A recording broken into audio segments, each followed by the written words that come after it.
Storybirds by Kim T. Griswold.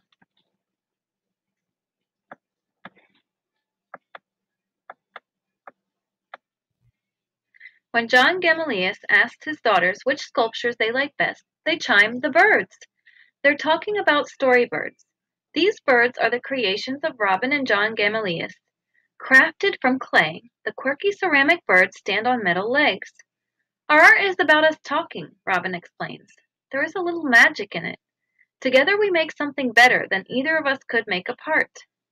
Robin says the birds are inspired by stories, radio stories, history books, Viking adventures, gardening notes. Stories jangle together in our heads and come so freely to our fingers that when we see the pieces finished, we are often delighted, as if we are not their creators. They just come to talk with us for a while and then leave again. A family affair. At the Gamaliel's house, art and family blend together.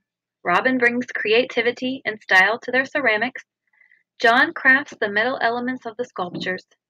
Their daughters, Ruby, Eliza, and Carmela, help too. The girls carve into the bodies, said John. They do things we wouldn't do. Their marks might look like the beginning of a flower or a face. We expand on those marks. It takes a lot of steps to turn clay into a bird. First, John breaks off a chunk of clay, forms it into an oval, and slaps it on the work table. Whomp! The clay spreads with each slap. Whap! When the oval thins, he grabs a giant rolling pin. It's just like rolling dough, he says. John then rolls the clay until it is about 1/4 inch thick. Then he covers it so it won't dry out and crack. He will let the clay rest overnight so that it will firm up a bit. If clay doesn't rest, it can become overstretched and hard to form into a shape. In the morning, John forms the clay into a hollow cylinder. Then Robin takes over. She thins the clay here and there, pushing in and out to mold the bird's body. Shaping clay feels kind of like petting it, John says. Robin forms wings and a tail and taps.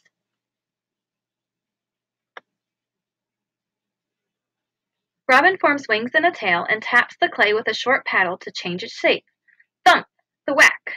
Then she sits back. It needs to rest again. Ruby, Eliza, and Carmela flit through the studio much like birds themselves. They fly from parent to parent, watching them work. Being artists allows our family to have so much time together, she says Robin. Overnight, the bird becomes leather hard. John adds coils of fresh clay and carefully smooths the moist clay on the drier clay. You have to overlap the coils to prevent cracks, he says. He molds the neck into a curve and forms a duck's head. Robin adds clay cones for the tops of its legs and a window on its back to fill with bright colors. Then it's Ruby's turn. She does the initial carving. Robin adds fine lines to Ruby's design and brushes away the grit to prepare the surface for the underglaze. She chooses primary colors, red, blue, and yellow.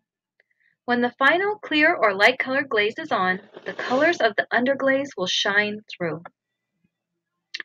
The duck will go into a kiln, a special oven for firing, baking and hardening clay. It will go into the kiln before it's totally dry. When they're dry, they're like eggshells, Robin says, and eggshells crack. She programs the kiln so that the temperature goes up bit by bit. Total firing time can be up to 20 hours.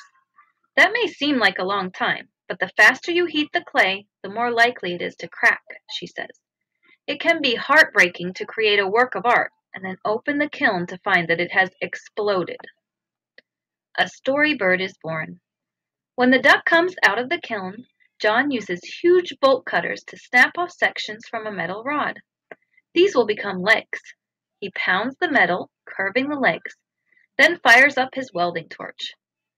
John wears a shield to protect his eyes. The metal glows orange beneath the flame. He creates the legs one at a time. Then he dunks each welded leg into a bucket of water. He fills the leg holes in the duck with epoxy, thick putty-like glue, and inserts the legs. Then he welds stands firmly on bird-like feet. Then he welds together metal toes. Soon the duck stands firmly on bird-like feet. John carries it into the studio to show Robin and the girls. "I did the carving," Ruby says. Eliza and Carmela gather around for a closer look. The smiles on their faces tell a story, too. This family loves making art together.